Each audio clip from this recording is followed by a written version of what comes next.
Hey everybody, today's episode is brought to you by Brand Bucket. Deciding on a name and securing the appropriate domain is often a struggle for entrepreneurs and startups. Endless hours are spent brainstorming and attempting to find that perfect match. Your time could be better spent working on your business. Brand Bucket is the largest marketplace for curated, creative business names with a .com domain.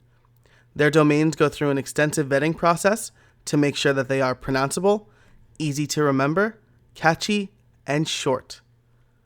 Best of all, the price is fixed, so you don't have to go through negotiations. Each name also comes with a high-quality logo that you can use or amend as needed. If you have a business idea but need a name, check out Brand Bucket. Go to brandbucket.com/howibuiltit for more information. For a limited time, How I Built It listeners will get a $75 Envato Marketplace gift card with the purchase of a name. Thanks, Brand Bucket, for sponsoring. Now let's start the show. Hey, everybody. Thanks for joining me on How I Built It, a podcast that asks, how did you build that? I am here with my guest today, Carrie Dils of Office Hours FM. Carrie, thanks for joining me today. It's great to have you on the show. I'm glad to be able to talk to you. We worked at Crowd Favorite a little bit together for a while, so I miss not being able to talk to you face to face more regularly. I know, right? And I don't even see your drum kit behind you today, so I feel disoriented. I know. I moved. I'm in a new apartment, my married life apartment, and there's not like a place for my drum set that doesn't, there's not a good place for it. So we'll have a house in a couple of years and I'll have like my real drum set and my electric set and it'll be great. Yeah. So. Well, so I hear about husbands. They have to get rid of a lot of things kind of right off the bat. So. Yeah, I think I'm doing okay so far because Aaron has let me hang up my Han Solo big canvas painting in the living room. So not in a place where only I see it, but all of our house guests will see that. That's prime real estate. Yeah, so I think I'm doing okay. So great. Why don't we just jump right into the questions then? You run Office Hours FM. So why don't you tell us a little bit about that and how you came up with the idea? Yeah. So Office Hours FM is a weekly podcast where I interview people that are smarter than me. And the topics are kind of broad, but they fall under the general umbrella of people with WordPress focused businesses, helping them with the sort of the business side of things. And the podcast, it didn't start out anything to do with that. It actually started out as a show to answer technical questions related to the Genesis framework. And then just over time, it's sort of morphed and taken on a life of its own. Nice. So you've also like developed Genesis courses and stuff like that too, right? Mm-hmm. Cool. Indeed. Okay. So when you first started, it was just literal office hours, right? How did that go? And how did you kind of evolve that into a business oriented podcast? Yeah. So the podcast, I started it to help alleviate all the emails in my inbox because people would, email me questions. How do you do this with Genesis? Or I blogged a lot about Genesis at the time. And so I was, I guess, a lot of people's go-to for answers.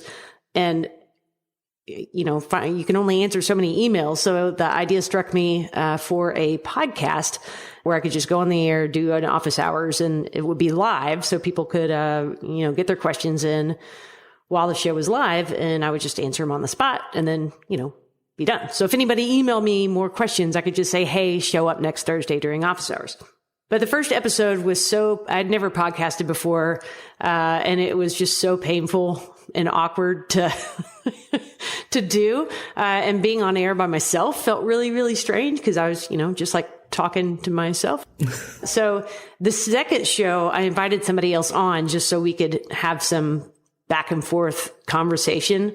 And actually, even from those very earliest episodes, people started asking questions that weren't necessarily technical. They were more curious about the people I had on, like what tools did they use in their workflow and, what local server setup did they prefer, blah, blah, blah. And then over time, it sort of morphed into more of the business side of things. Sorry, this answer is kind of long and rambling, but but morphed into the business side of things because what I saw was a lot of people in our space that are very talented, either designers or developers or, whatever their skill is, but they didn't necessarily have a lot of business skill to put behind that. So they, kind of constantly feeling like they weren't making enough money or really making any forward progress on the business front. So that's when I kind of started shifting to some broader business principles that are very specific to people who are dealing with WordPress. Things on like how do you, managing client relationships and how do you come up with a product launch strategy and all that kind of good stuff. So that's been this kind of rebirth of the podcast. And I'm actually about to wind down season 2, take a little break, and then spin up season 3. So I'm not quite sure what season 3 will have in store for us.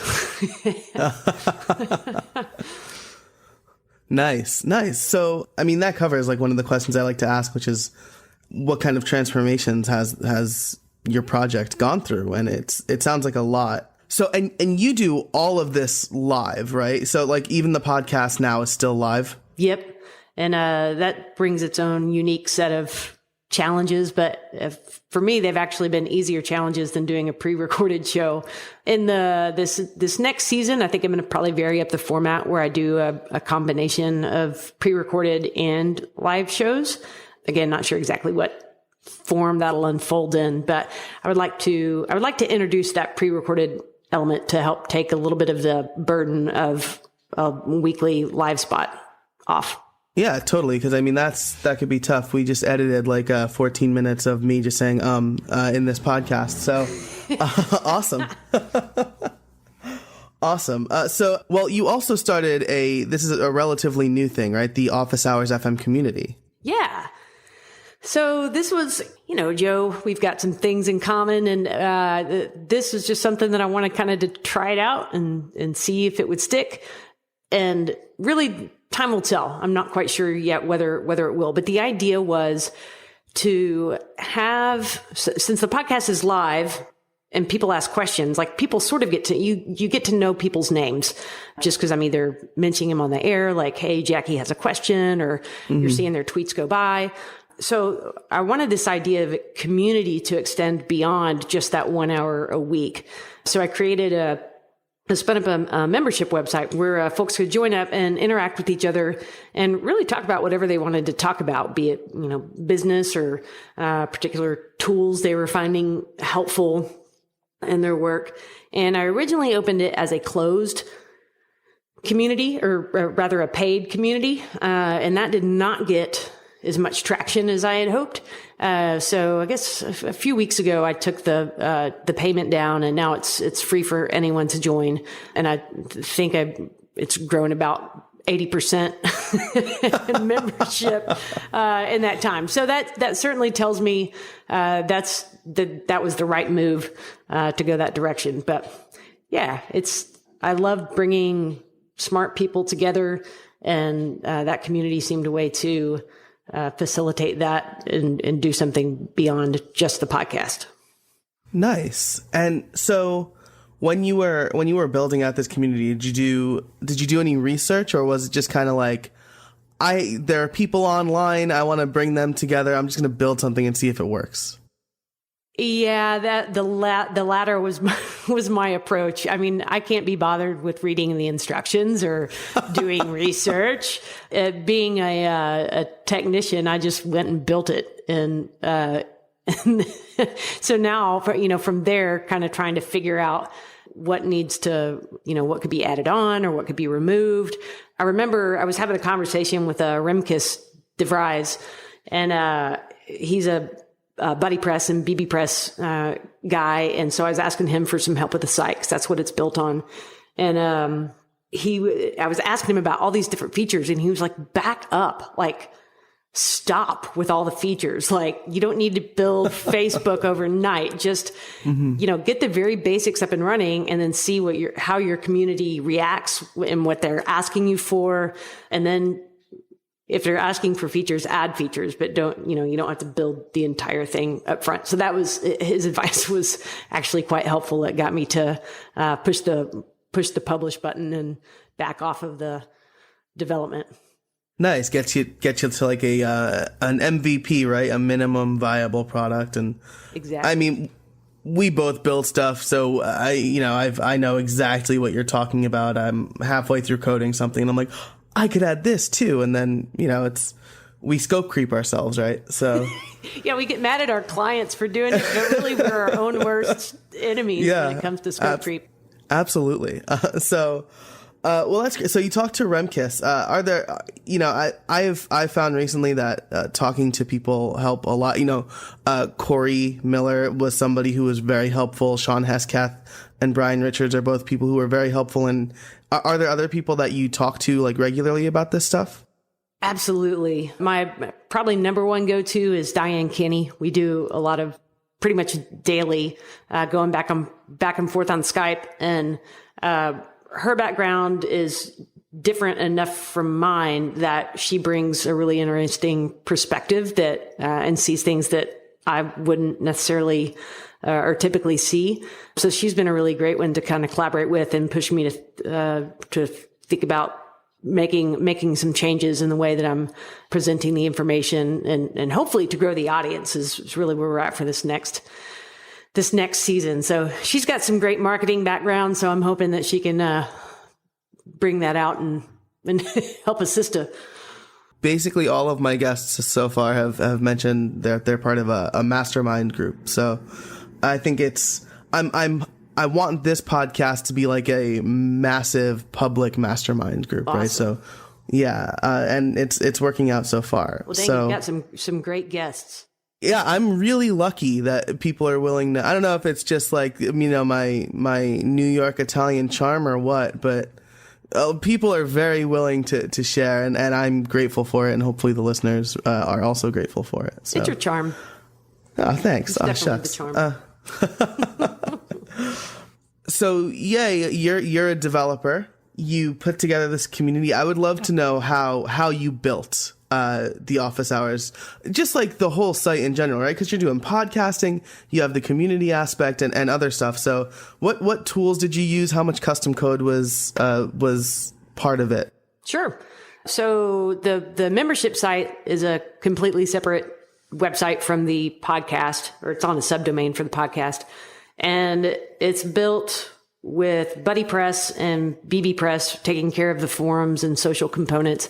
And then I'm using WooCommerce and WooCommerce subscriptions to sell the membership portion of it. Of course, now I don't need to sell the membership portion of it, so I might have set up more than I initially needed to, but it's in place there at any rate.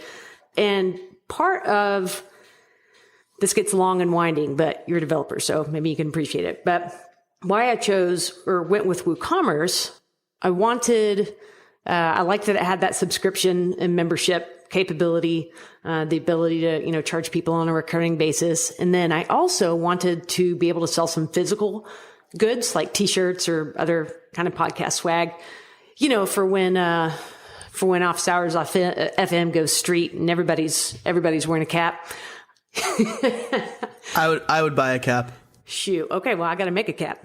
That's on I'm writing that down on my list. Nice. So I researched various print fulfillment shops, basically where all you had to do was upload your design and pick, whatever product you wanted to put it on. And then they would actually do on-demand printing and ship it to people, which is great. And of course, they take a huge chunk of your margin for doing that. But then, I don't have to carry inventory or mess with shipping or any of that. So I researched various companies and ended up using one called Printful. And Printful already had an integration with WooCommerce.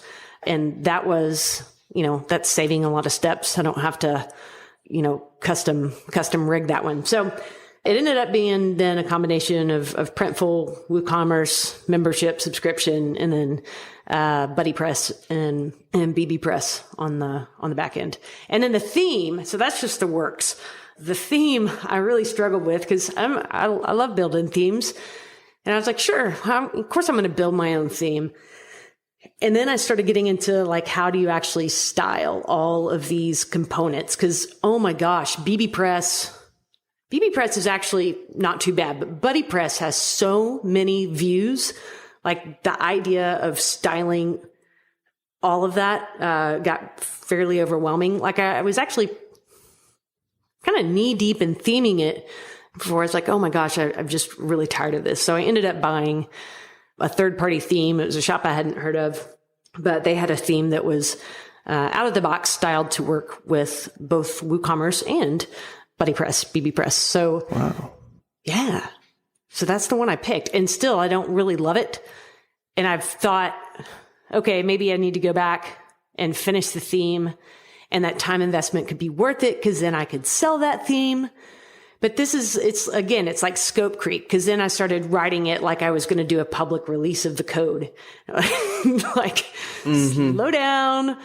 Again, we're just trying to get an MVP out the door here. So as it still stands, it's with a pre-made theme with just a couple of mods. But I don't know, one day I may pick up the torch and try to finish out a custom theme. Nice. Man, preparing a theme for like public release is just a whole other thing, right? I want to do that with mine and Erin's wedding site because I'm pretty proud of it, the design and then the features, the functionality. And I was like, I can package this as a plugin and a theme.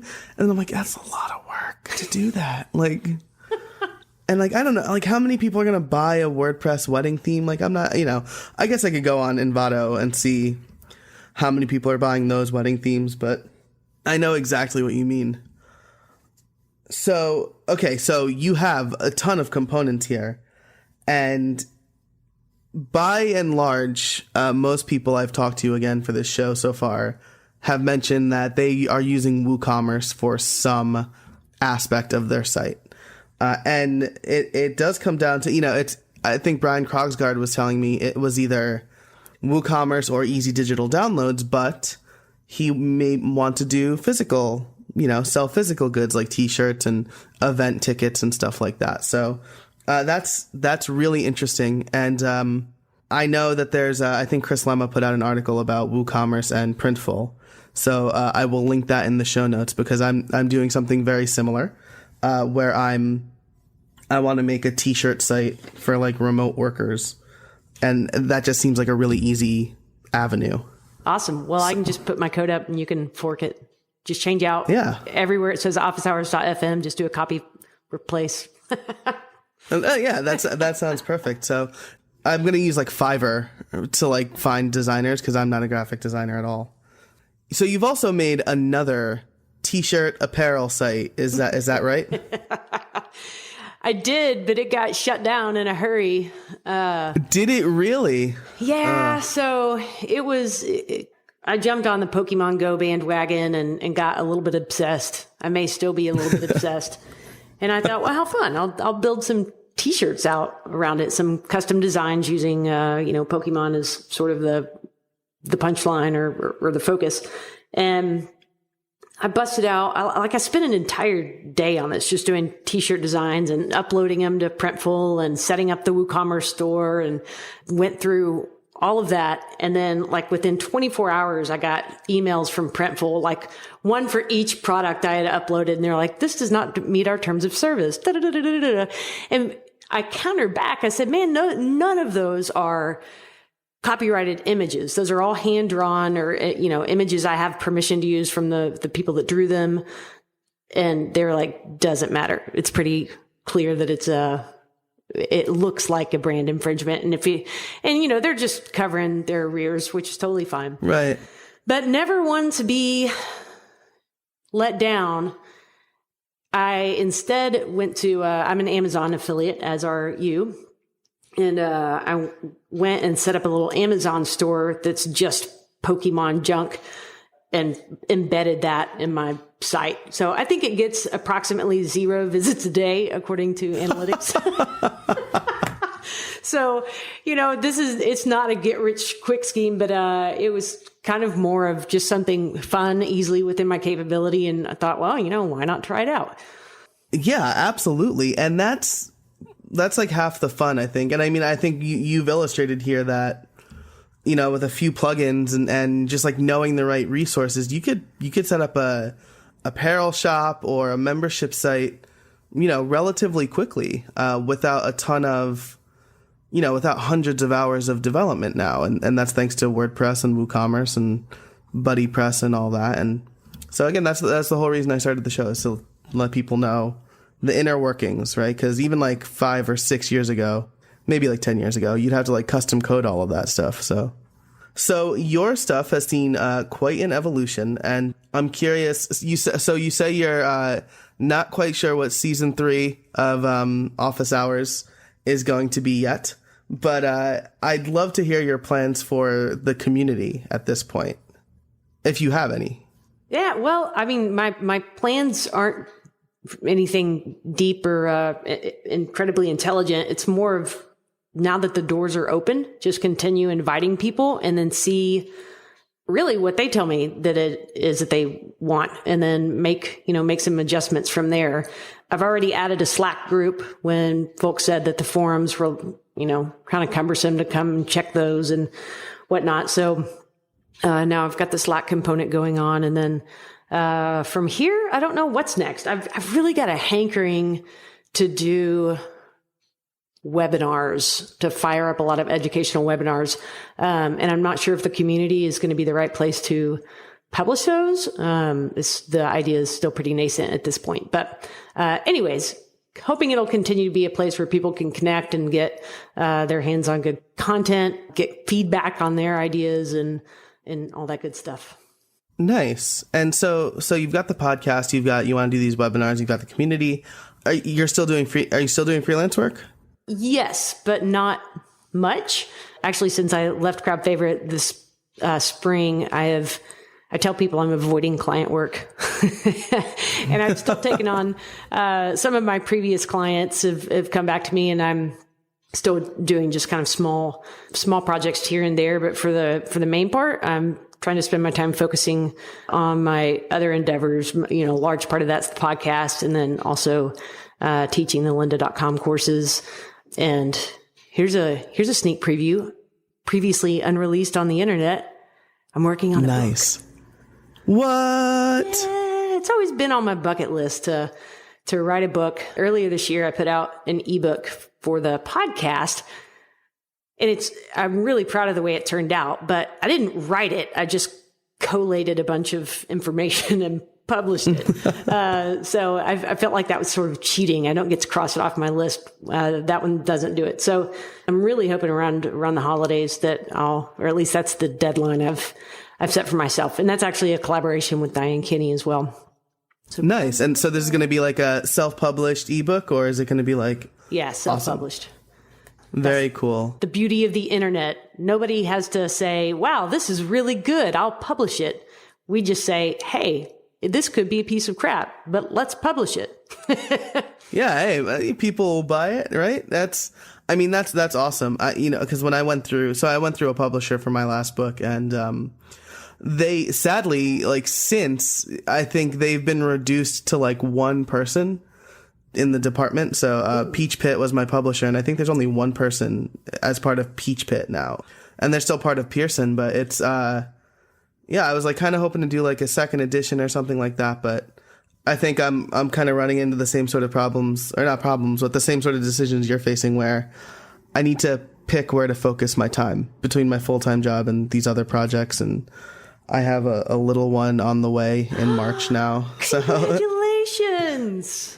Thank you. Awesome. So we're calling the baby Il Porciolino right now, which is piglet in Italian. So we're very excited. But, I want to get things in place so that when the baby comes along, I can do my fatherly duties. So that's awesome. And man, okay, so you're hitting all the major life changes: moving, marriage, having a child.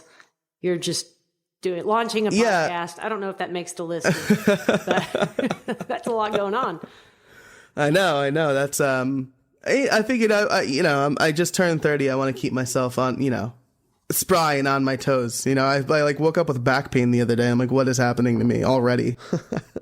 So we're coming to the end of our time here, and there's one more question. Do you have any trade secrets for us? Oh, trade secrets. Man. I feel like this ought to be really, really good. So this is just a random, it's not really even a trade secret. It's just a tip, and maybe a tip that everybody already knows about, but when doing a Google search, you can narrow the search result by timeline. So whether something was published in the last month or last week or last year, and which is really awesome when you're searching for WordPress, like WordPress questions or code questions, because for some reason, those stupid WordPress forums are ranked tremendously well in Google, but you're getting answers that are 8 years old and completely irrelevant. So if you sort by like last year, you get fresher answers. So there's a trade secret.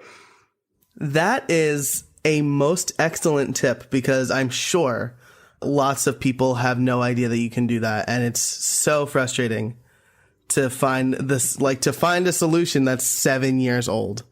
Like WordPress is a whole new thing at that point. So awesome. Well, Carrie Dils, thank you so much for joining me and sharing all of your wisdom about building awesome communities and just kind of going off and doing things. And I think the big takeaway here is just try stuff, which is really the reason I started this show, right? So you can learn how to build stuff. So that's a great takeaway. Carrie Dils, thank you so much for joining me today.